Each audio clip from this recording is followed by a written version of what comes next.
as Air Force One touches down just a moment ago, we expect President Trump here any minute now. You can see these service members behind me. The president also expected to meet with special forces involved.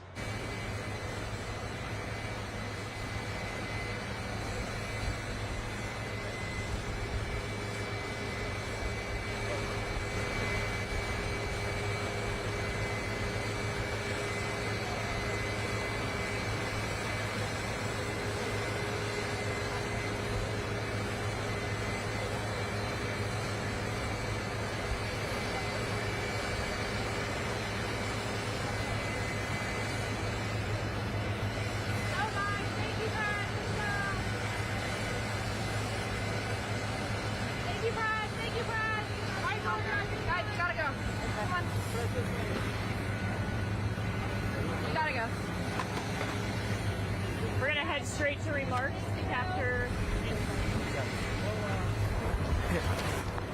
I got it.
Come on, man.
Ladies and gentlemen, the First Lady of the United States, Melania Trump. Right, Boris. Well, we're hearing that First Lady Melania Trump is taking the stage right now. It's been about 40 days since that very significant effort.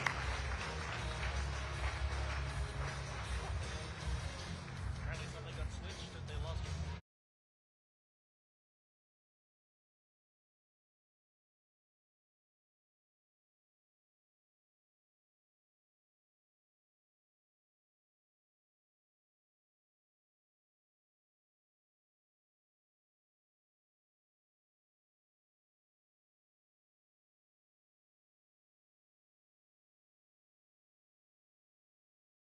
Passion you share through unmatched bravery, resilience, and service to our great nation. Thank you for defending our freedom. It is with immense pleasure for me to address the Fort Bragg and Pope Army Airfield community today. To our great armed forces of the United States stationed all over the world, I have a nostalgia-filled message. Happy Valentine's Day. Love letters have symbolized the union of patriotism and family devotion among our soldiers for 250 years. The harmony of love of country and love of family is what makes us uniquely American.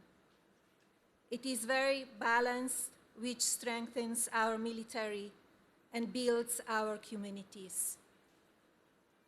And now, it is my distinct honor to introduce your Commander-in-Chief, our leader who maintains a mission of peace through strength, President Donald J. Trump.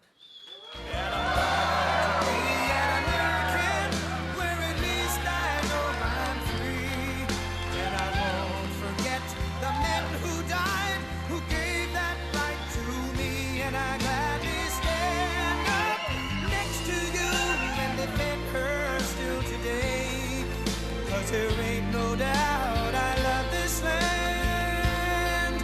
God bless the USA.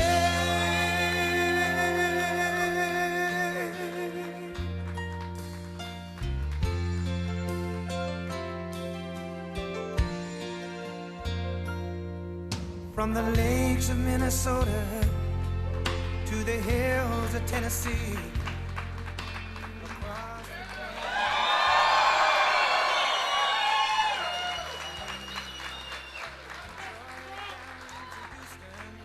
Thank you, everybody. I love that song, I must tell you. I was really referring to the song. They turned it off. That's terrible, but that's all right. Honey, thank you very much. Appreciate it. Please.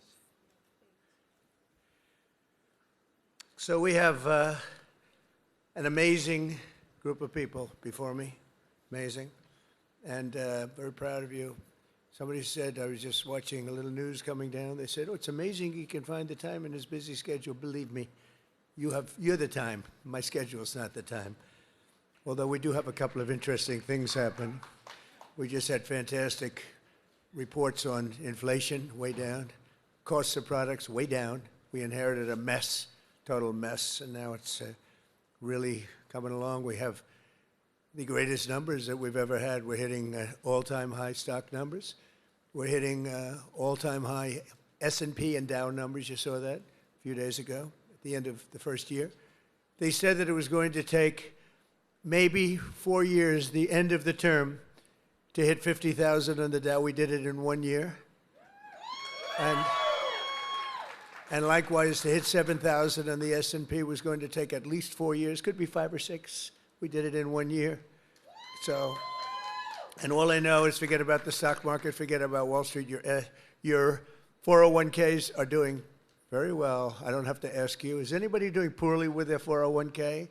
If they were, you're a pretty bad investor, I'll tell you. But I want to thank Melania. Our country is truly blessed to have such a phenomenal First Lady. And now she's a movie star on top. Can you believe? She did a movie. It's the hottest thing you've ever. It's crazy. Congratulations, by the way. Very good. You know who loves that movie? The ladies. They go see it 3, 4 times. That's what I heard. They go see it with the husband. Husband really likes it a lot, but the women go back and see it. but she's a great First Lady. And I'm thrilled to be back at one of the greatest and most celebrated military bases in the history of the world, Fort Bragg. We have your name back.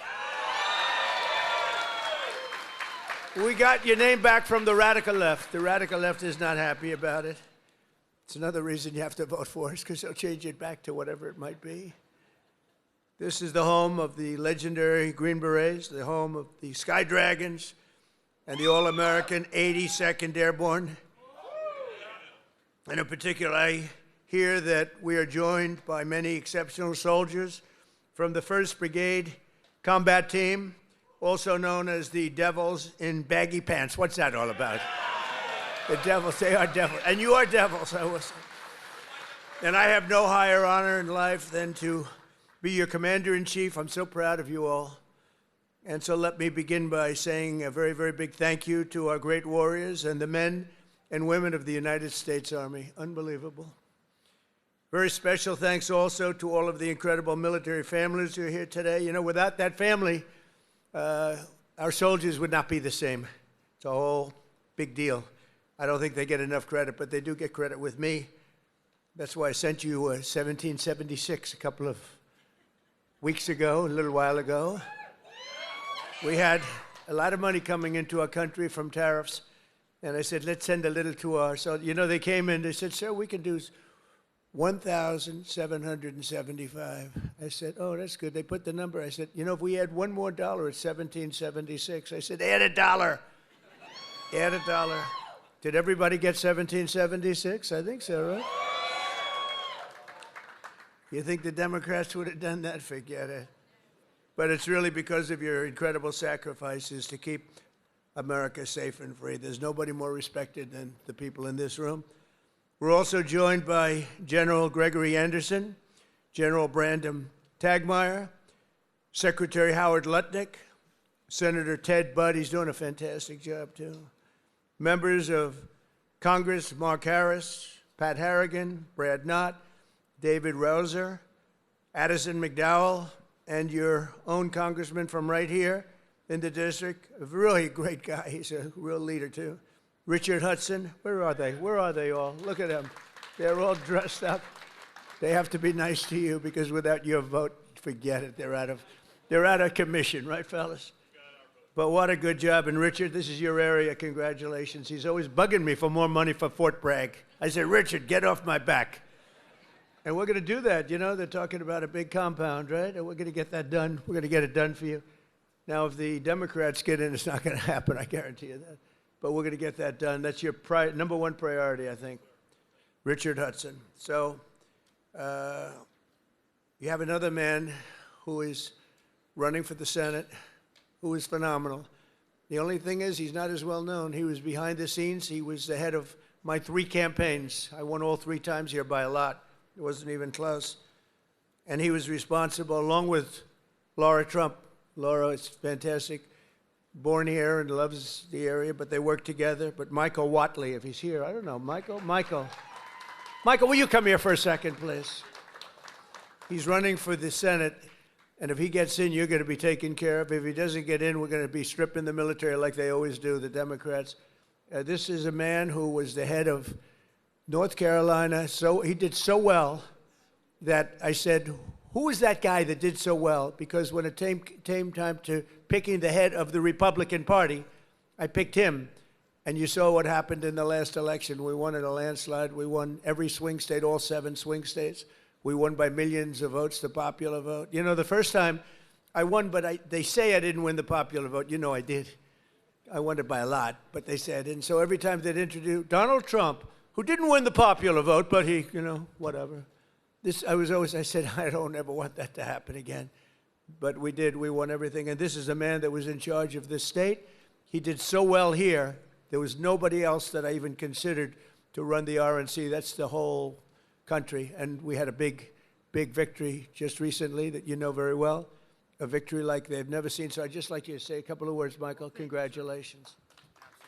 Thank you. Good to see you. In 2015, Donald Trump came down an escalator and said that he was going to make America great. that he was going to protect our country, that he was going to make sure that our men and women in uniform had what they needed to protect our interests and our allies around the world. And North Carolina stood up and said, that's our guy. And in his term in office and in this term in office, there has never been a president who has fought for Fort Bragg, who has fought for the men and women in uniform in North Carolina, as well as our veterans, more and harder and better than Donald J. Trump, our 45th and 47th President of the United States of America. I am thrilled that he has asked me to run for Senate in North Carolina and is giving me an opportunity to represent you and to fight for you and every other base that we have in this great state to protect our interests, to make sure that America and our allies are going to be protected. Because the highest, most important function for any government is to keep its communities and its citizens safe, and we have the best president right now to do that, and I am honored to be with him today. Thank you. Thank you. And the word is he's doing really well. But when I heard they were taking the name Fort Bragg off, I said, no, they're kidding. That's not gonna do. They did. They took the name off. We got it back very quickly, but they took it off. And if we don't win the midterms, they'll take it off again. They'll take it off again. You can't let that happen. And this man is exceptional, I'll tell you right now. So with the help of everyone in this room, America is the strongest military on the face of the earth. We rebuilt it. We really did. We rebuilt it in my first term. We had a great first term. We had the best economy in history, but this is blowing it away. But we had a great economy in the first term. We did everything, but we really created a tremendous military. Now, some of it was given away, actually a lot, but small compared to what we did to Afghanistan. You remember that, where they left all the military equipment behind? We wouldn't have left anything. We would get out with dignity and strength, respect. We looked like we were running. We don't run from anybody. That was a Biden embarrassment. What a terrible president. But we came back and we already have rebuilt our military to stronger than it was even then. And we don't leave equipment behind. We don't leave jets behind. I said, why do you leave those jets behind? Sir, I thought it was cheaper to leave it behind. You know, $150 million plane. All they had to do was put a little jet fuel in there and fly it to wherever they want to fly it. These people were the worst. We can't let it happen again. Our military, if the Democrats get in, will be severely misserved. But we rebuilt it in my first term, and now we're making it stronger and bigger and better than ever before. The recruiting is through the roof. You know that. After years of recruiting shortfalls, as an example, new enlistments have soared to record highs. We had, a year and a half ago, nobody wanted to join the military. They didn't want to join the Army. You know that. It was like terrible. They didn't want to join the Army, the Navy, the Air Force, the Marines, the Coast Guard, or my beloved, how about that, Space Force. Do we like Space Force? It's turning out to be very important. But they tried to end that, and actually the military refused to allow that to happen. But you couldn't get people to join. And as soon as we won the election, that election took place on November 5th. From November 5th on, it was like a miracle. Now we have waiting lists for every branch of the military, waiting lists of people to get in. In other words, your jobs are wanted by everybody. And isn't that a better feeling? I'm looking at the smiling faces. We've got a lot of smiling faces. You should be smiling. Last year, the Navy and Air Force and Space Force all surpassed their recruiting goals by 5 months early, and the numbers are through the roof. In fact, be a very good time to expand. You know, it's a good time to expand. But the Army did even better than the others, and you shattered your annual recruitment by almost 5 months and lots of days. But more importantly, the number and the quality of recruit has never been higher. This year, the Army is beating its recruitment goal by 116%. And I'm very proud of that. I was very embarrassed for a period of years as I watched how badly this country was run, standing outside and hearing constantly that we couldn't get people to join our great forces. We ended the scourge of political correctness in our military. We renamed the Department of Defense to the Department of War. Think of it, we won World War I. We won everything. World War II, and everything before, during, and a little bit after, except we fought a little bit differently. We fought to be politically correct. We were a politically correct force with the presidents. But now we have a real force, and you see that with what we did in Iran with the B-2 bombers. A lot of you were involved in that. And what we did recently in Venezuela, nobody ever saw anything like that happen. A Venezuelan general who was on the site, but he moved out fast enough that he lived, because most of them didn't. But he was on the site. He said, we were totally prepared. We saw the planes coming. We saw everything coming. You know, they're a good, strong force. And he said, we got hit like nobody's. They were hit from 17 different directions. They said, there's never been anything like that. It was over in like literally a minute. Everybody was running for the hills. And that's what we have. We have the strongest military in the world by far. We have the best equipment. We have the greatest people, soldiers. We brought back merit as the sole consideration for advancement and promotion in our military. We won the Supreme Court case, shockingly in that case. It took courage to come up with that decision. It's based on merit. Now you want to get into a college, it's based on merit. It's not based on anything else. You want to get into the military, you got to have a little muscle. You got to be strong, like these people here. It's like, you're like central casting. I'm looking at all these beautiful-looking people. But you have to be a certain type to do well. And we were taking anybody that wanted to get in because we wanted to be politically correct. No, it's based on merit now. You get into the military based on merit. And other places also based on merit. There might be advantages to other people in other fields. But this is all based on merit. As long as I'm president, we will be the best led, the best trained, the best equipped, the most disciplined, and the most elite fighting force the world has ever seen. That's what we've turned out to be, and everybody knows it. They all know it. Every country knows it. I speak to all of them. They know exactly what they would be up against. Hopefully we'll never have to test them. And because of our strength and because of what we do, we probably won't have to be tested. That's why this year we're investing also $1 trillion in our armed forces, most we've ever spent. And next year it's being raised. In fact, we're going to be building a number of battleships. You ever hear of battleship? You know, World War II, you saw those big ships, the Iowa, the Alabama, the Missouri, they're going there, sailing through that water like it's nothing. Those big waves are crashing into the front. The hulls are made of 7 inches of steel, not aluminum. Aluminum's fine, by the way. I don't want to hurt the industry. We're doing very well. But I'll take steel. And it's going through those waves like it's a hot knife through butter, right? And it was incredible. It was a great thing. It was a great act of beauty. When you looked at that, the scenes, Victory at Sea, I don't know if has anyone ever seen Victory at Sea? Probably the ones that have would have joined the armed forces when you have, but Victory at Sea. And you looked at those battleships. So now we're building 10 of them, initial order, 10. And I said, what about reinstating the old ships? We have some of them in dry dock. Some of them are museums right now, like the Iowas and Rancho Palos Verdes in California. You have a couple of them, and they're still very powerful looking to me.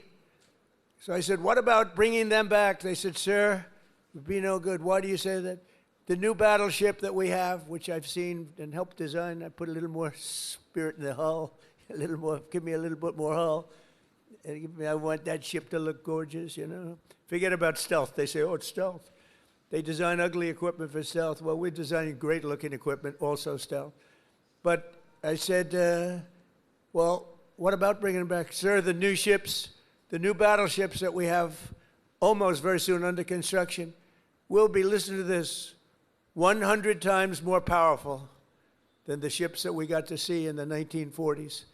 Think of that, 100 times more powerful. We need that. This way nobody messes with us, right? We need it. For every service member in our military, this historic investment also includes a well-deserved, across-the-board pay raise, not including 1776. And at my request just before Christmas, we did the, and really in honor of the 250th anniversary we did that little special payment, which everybody appreciated, and it was an honor for me to do it. As part of the one big beautiful bill that we got approved, which was amazing because it really encompasses all 4 years of the term, we'll also be investing over $1 billion to improve on-base housing, and a lot more than that at Fort Bragg. We're going to be doing, if we get the congressman's wish, we're going to be doing a lot more than that. We're also going to spend billions of dollars on improving here and around the area. We're going to make it great because the people in this area have been so incredible. The spirit they had when they changed the name of this base, the spirit, not even military people, they were so proud of that name, Bragg. They said, we have to bring it back and keep the area safe. It's a great area. In fact, I'm thinking about moving here someday. Maybe I'll move here with our great movie star. We'll move here with our First Lady. We'll move to Fort Bragg. Would you like that, darling? She loves you. It's a possibility. Actually, it's not a bad idea because we love it. But we want to keep this area safe, and we can't do that without the leaders, and your ex-governor is not one of them. It would be a disaster if he got in. And one of the things that I just mentioned and saw, you saw the monster that killed an innocent young Ukrainian girl a couple of months ago, slitting her throat from behind. And this was the man, the governor, that allowed this man to get out and to do that. We don't do that. We don't do that. Everybody knew he was trouble. Many, many crimes, one of the worst pasts I've ever seen. And she sat down, she had her throat slit. And that's not going to happen with Michael Watley, that I can tell you. So I just want to tell you it's very important because our military has to be protected. Our people have to be protected. And they will decimate our military. Every time you come in as a Republican, and a lot of Republicans, they come in, they don't do anything about it. I do beyond what anyone's ever done, not even close. To give you all of the equipment you need, we're also purchasing 30 new and modified Abrams tanks. Still the best tank, right? Still? It was named in honor of Stacey Abrams. Only a few very political people would understand that. Congratulations. Thank you very much for a great name, Stacey. But brand new Abrams tanks, 48 new Black Hawk, Chinook, and King Stallion helicopters, the best in the world, the latest equipment, and 86 armored multi-purpose fighting vehicles, all of the things that you've been wanting to get, all brand new. And we're going to be reviving our strength. We're going to be doing many other things that nobody thought was even possible. And we're actually using that strength to defend the core and vital interests of the United States, and very simply put, America first. You know, it's all about America first. We were putting America last. These people that were running our country were putting us last. We're now America first. And we'll help other countries. We have a very good relationship with NATO, but NATO took advantage of us for many years. We were paying for almost 100% of NATO. Now they're paying their own bills. I got them to pay. We took them from not paying 2% GDP to paying in full 5% GDP. Big difference, like day and night. With the help of our military, we stopped the invasion on our southern border for 9 straight months. 0 illegal aliens have been admitted into the United States, and that's done by the radical left. Those charts are made up by the radical left, so I can't imagine that they could be wrong, because it seems hard to believe we could have had 0. My friends, these are early supporters. I have so many supporters up here. How the hell did you get into the military base? It's amazing. I'm a little worried about that. Let's check security. But no, I have so many. You know, I have women from North Carolina. It's about 50 or 60 of them. And they followed me all over the place. Where are they? Here? They got to be here. Oh, yeah, there they are. They're great. Oh, there they are. There are sometimes 50. And I don't know what the hell's going on with their husband, because they're, you know, traveling to California. They're all over the place. But they've gone to almost 200 rallies, and it's so great. It's so great. We have Susie Wiles here also, who's the first female chief of staff, and she's done a fantastic job, and she's standing right next to those great patriots from North Carolina. No, they would go all over. It didn't matter where I was. Sometimes I'd see them, like, I made a speech in London. They ended up being, they must be pretty wealthy. That's all I know, because they do a lot of traveling. But thank you very much for being here and for your support for years, because they were there right at the beginning. 2015, even 2015, before we started, Some of them were there before I even announced. They said, he'll be a good president. We need a good president. But they're amazing patriots. Thank you very much. Appreciate it. And last summer, I ordered devastating strikes on Iran's key nuclear facilities and something that was called Operation Midnight Hammer. That's exactly what it was. 1 o'clock in the morning at midnight with no moon. You couldn't see a thing. And I got the message, sir, they have entered Iranian airspace. And I got to see it all take place. It was amazing. The B-2s, the flying wing. And I didn't understand the B-2s until then, but now I understand it very well. So does he. We just ordered a lot more. The super-duper new model, right? But they flew in. They were totally undetected. And those pilots, I met the pilots. I had them down to the White House, the Oval Office. I gave them all medals, actually. And I said, did you really like doing this stuff? You know, they're flying into very hostile territory. And they said, sir, we couldn't wait. In fact, they wanted to wait. You saw that what was happening. People wanted to wait. And the pilots and their commander called me and said, sir, we're ready to go. Don't worry about that. That weather's nothing. We want to go, sir. We want to go. Now, if it were me, I'd say, take it easy. Let's relax. But, you know, you people have a lot of courage. Amazing, amazing. So we gave them medals. But that was Operation Midnight Hammer, achieving total obliteration of the Iran nuclear potential capability, totally obliterated. And think every single one of those 100,000-pound bombs hit its target, which happens to be an air shaft that goes directly into the facility. I don't think they'll be building air shafts anymore. That's not a good concept. They wanted to get a little air. They wanted to get a little fresh air. It didn't work out too well. No other country on earth could have done what we did. No other country has the weapons. No other country has the skill. No other country has the guts. And no other country has the extraordinary warriors that we have. We have the best warriors in the world. Because you can have the greatest equipment, but if you don't have the warriors, the equipment doesn't mean much. Last month, we proved this truth once again when some of our greatest soldiers, right here, to ever live, frankly, successfully captured the outlaw dictator of Venezuela, Nicolas Maduro, and brought him back to face American justice, where he's now, right now, waiting. And that was an amazing night. People saw that. They've never seen anything like it. You know, it's a pretty military country. It was a big base, one of the biggest bases in South America, where he lived. And it was in a matter of minutes before he was on a helicopter being taken out of there. They had to go through steel doors. The steels were like, it was like paper mache. You know what paper mache is? That's weak paper. These guys blasted through every door. They got up to him before he got to the big safe, but that wouldn't have worked either because they had equipment that was going to knock that out in a matter of minutes. But he never got there. It went so fast. Think of it, in a matter of minutes, when people realize what happened, they're looking up and there's the helicopter heading back to aircraft carriers. So that night, the entire world saw what the full military might of the U.S. military is capable of. And that was an unbelievable operation, but that was a smaller operation. But it was so precise, so incredible. Nobody thought a thing like that could happen. They even talk about the discombobulator because they never got a shot off. The Russian equipment didn't work. The Chinese equipment didn't work. Everyone's trying to figure out why it didn't work. Someday you're going to find out.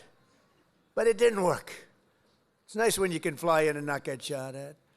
Although we did have 3 helicopter pilots who were wounded pretty badly in the legs, landing, and a couple of machine gunners seemed to have made it through a thicket of bombs, but they were taken out rapidly by our snipers who were stationed on platforms, actually unbelievable helicopter platforms all the way the line, and they were taken out immediately, and those pilots were incredible and really brave. I may see some of them very shortly. They were hit pretty bad in the legs. You know, they're landing a big chopper, and they're being shot at from close range by a machine gun, so that's not a comfortable feeling. They landed it perfectly, and they got out of there perfectly, and they're just brave guys and very talented, skilled people. With your help, America is winning again. America is respected again. And perhaps most importantly, we are feared by the enemies all over the globe. They fear us. And, you know, I don't like to say fear, but sometimes you have to have fear because that's the only thing that really will get the situation taken care of. We have a situation right now where we sent a very big carrier group to Iran. I'd love to see if we could make a deal. They've been difficult to make a deal. I thought we would have had a deal last time. They wish they did, and that's where we did Midnight Hammer. But with the restored strength and the tremendous power that we've now built up over the last number of years, even though there was an interlude with Biden, who is the worst president in the history of our country. But the interlude, fortunately, was ended quickly, and we started the process again and built upon what we had already done the first 4 years. But we're also bringing peace all over the world. I ended 8 wars in just 10 months. 8 wars are ended. And we have a couple of more to go, but one in particular, Russia-Ukraine. It's a mess. It's a horrible thing. And I think we'll get there. It takes 2 to tango. You have to remember that. And we have to get there. Tremendous casualties, number of casualties. There's a war that if we were involved in that war, it would have been over very quickly and effectively, but we're not, fortunately. In fact, we're not spending any money. We are spending and sending weapons to NATO. And because of the increase from 2% to 5% of GDP that the NATO countries are paying, they pay us full for the weapons. And then they distribute the weapons to mostly, I guess, Ukraine, but that's up to them. They buy them. And we do make the greatest weapons of any country in the world by far, most effective weapons. So my message to all of the warriors here today is that your commander-in-chief supports you totally. I support you more than... I know you've had a couple of good ones, not that many if you want to know the truth. But we support you more than any of them. And you're going to get out, and when needed, you're going to fight, fight, fight. You're going to win, win, win. And we're going to continue to make our country bigger and better and stronger than ever before. And that's exactly where we are right now. We are the most respected country anywhere in the world. And I say it, the King of Saudi Arabia told me when I was there, he spent $2 trillion. We have $18 trillion being invested right now in our country from other companies and countries all over the world. The most any country's ever had is $3 trillion. That was a long time ago, and it didn't happen to be us. It was another country. It starts with a C. Can you imagine what I'm talking about? China. But we have $18 trillion being invested. As an example, in the Biden 4 years, they had less than $1 trillion. Think of this, less than $1 trillion over 4 years. We have $18 trillion in 11 months because we haven't gotten the final numbers on the 12th month, so that's only going to go up. There's never been anything like it. But the King of Saudi Arabia looked at me and says, you know, a year and a half ago, I thought the United States of America was finished. I thought it was dead. And now you have the hottest country anywhere in the world. We have the hottest country anywhere in the world, and you're a very, very big part of it. Thank you to the Army. Thank you to everybody here. Thank you also to our great politicians. They're great leaders, and they love you as much as I do. Thank you very much, everybody. Thank you.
your shoes. I said I was down and out with the blues. I felt no man cared if I were alive. I felt the whole world was so tired. That's when someone came up to me and said, young man, take a walk up the street.